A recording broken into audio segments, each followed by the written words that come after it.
లోక్సభ ఎన్నికలు సమీపిస్తున్న నేపథ్యంలో ఆ ఉమ్మడి జిల్లాలో ఉన్న ఇద్దరు సిట్టింగ్ ఎంపీలకు టికెట్లు లభిస్తాయా లేదా అని జోరుగా చర్చలు జరుగుతున్నాయి.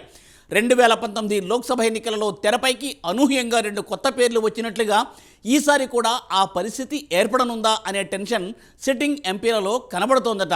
దీంతో గడిచిన ఎన్నికల్లో అప్పటి వరకు ఆశలు పెట్టుకున్న టికెట్ ఆశావహులు నిరాశకు గురయ్యారు.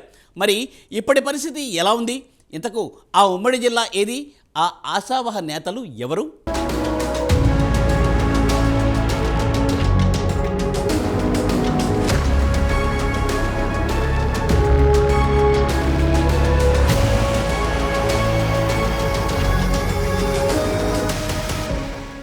ఉమ్మడి పాలమూరు జిల్లా ఒకప్పుడు బీఆర్ఎస్ పార్టీ కంచుకోట. 2023 ఎన్నికల్లో సీన్ రివర్స్ అయింది. ఉమ్మడి జిల్లాలో ఉన్న 14 అసెంబ్లీ సెగ్మెంట్లలో 12 స్థానాలను కాంగ్రెస్ కైవసం చేసుకుంది. ఉమ్మడి జిల్లాలో మహబూబ్ నగర్, నాగర్ కర్నూల్ 2 పార్లమెంటు స్థానాలు ఉన్నాయి. 2019 లోక్సభ ఎన్నికల్లో 2 పార్లమెంటు స్థానాలపై టీఆర్ఎస్ జెండా ఎగిరింది. మహబూబ్ నగర్ పార్లమెంటు జనరల్ స్థానం కాగా నాగర్ కర్నూల్ ఎస్సీ రిజర్వ్డ్ అయింది. 2019లో జరిగిన ఎంపీ ఎన్నికల్లో మహబూబ్ నగర్ పార్లమెంట్ నియోజకవర్గం నుండి బీఆర్ఎస్ టికెట్ను దక్కించుకుని ఘన విజయం సాధించిన మన్నె శ్రీనివాసరెడ్డి సిట్టింగ్ ఎంపీగా కొనసాగుతున్నారు. వేరే పార్టీలో ఉన్న నాగర్ కర్నూల్ ఎంపీ పోతుగంటి రాములు సైతం గత ఎన్నికల్లో టీఆర్ఎస్ పార్టీలో చేరి నాగర్ కర్నూల్ రిజర్వ్డ్ స్థానం నుండి పోటీ చేసి ఎంపీగా గెలుపొందారు.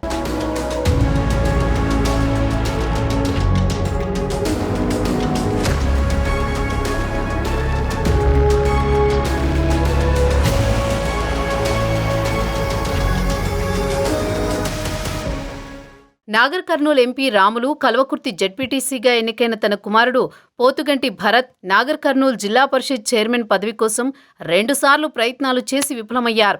ఈ క్రమంలో జిల్లాలో ఉన్న ఎమ్మెల్యేలతో విభేదాలు తలెత్తాయి.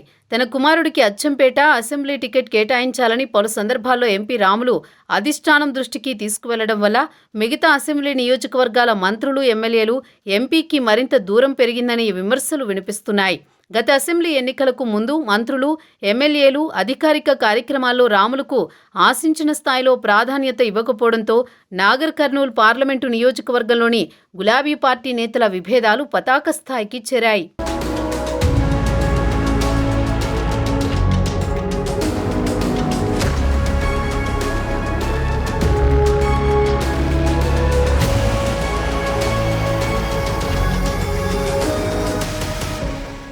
మరోవైపు మహబూబ్ నగర్ పార్లమెంట్ నియోజకవర్గం ఎంపీగా కొనసాగుతున్న మన్నె శ్రీనివాసరెడ్డి సైతం ఇబ్బందికరమైన పరిస్థితులను ఎదుర్కొంటున్నారు. ఎంపీగా గెలిచింది మొదలు ఏనాడు కూడా ఎమ్మెల్యేలు, మంత్రులు ప్రమేయం లేకుండా కార్యక్రమాలకు హాజరైన దాఖలాలు లేవు. స్వతహాగా మెతక వైఖరి కలిగి ఉండడం మైనస్గా మారింది. దీనికి తోడు తన సోదరుని కుమారుడు కాంగ్రెస్ పార్టీలో చేరడంతో శ్రీనివాసరెడ్డికి వచ్చే ఎన్నికల్లో టికెట్ లభించడం అనుమానంగా మారుతోంది. తన అన్న కుమారుడు పార్టీ మారినా తాను పార్టీ మారబోనని, వచ్చే ఎన్నికల్లో టికెట్ తనకే వస్తుందన్న నమ్మకాన్ని ఆయన వ్యక్తం చేస్తున్నప్పటికీ పార్టీలో మాత్రం ఆయనకు మళ్లీ టికెట్ దొరకడం అనుమానమేనని అంటున్నారు. దీంతో ఉమ్మడి పాలమూరు జిల్లాకు సంబంధించిన 2 సిట్టింగ్ ఎమ్మెల్యేలు లోక్సభ ఎన్నికల్లో బీఆర్ఎస్ నుంచి పోటీ చేయడం అనుమానమేనని అంటున్నారు.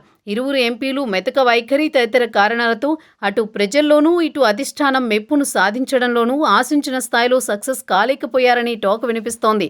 వ్యక్తిగతంగా ఇరువురు ఎంపీలు మంచి పేరున్నవారైనప్పటికీ ఆయా నియోజకవర్గాలు అప్పటి ఎమ్మెల్యేలు, మంత్రులతో ఆశించిన స్థాయిలో సఖ్యతను పెంపొందించుకోలేకపోయారు. ధైర్యం చేసి మంత్రులు, ఎమ్మెల్యేల ప్రమేయం లేకుండా అడుగులు ముందుకు వేయలేకపోయారు.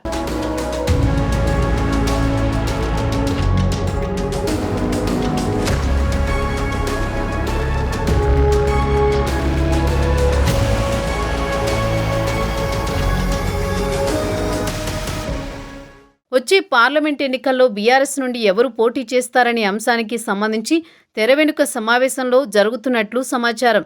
సిట్టింగ్ ఎంపీలకు అవకాశం ఇవ్వకుంటే తమకు అవకాశం ఇవ్వాలని మహబూబ్ నగర్ పార్లమెంట్ నియోజకవర్గానికి చెందిన కొంతమంది బీసీ నేతలు ప్రయత్నాలు చేస్తున్నట్లు పుకార్లు వినిపిస్తున్నాయి. చూడాలి మరి సిట్టింగ్ ఎంపీకే టికెట్టు ఇస్తారా లేక గత ఎన్నికల మాదిరి కొత్తవారికి అవకాశం ఇస్తారో.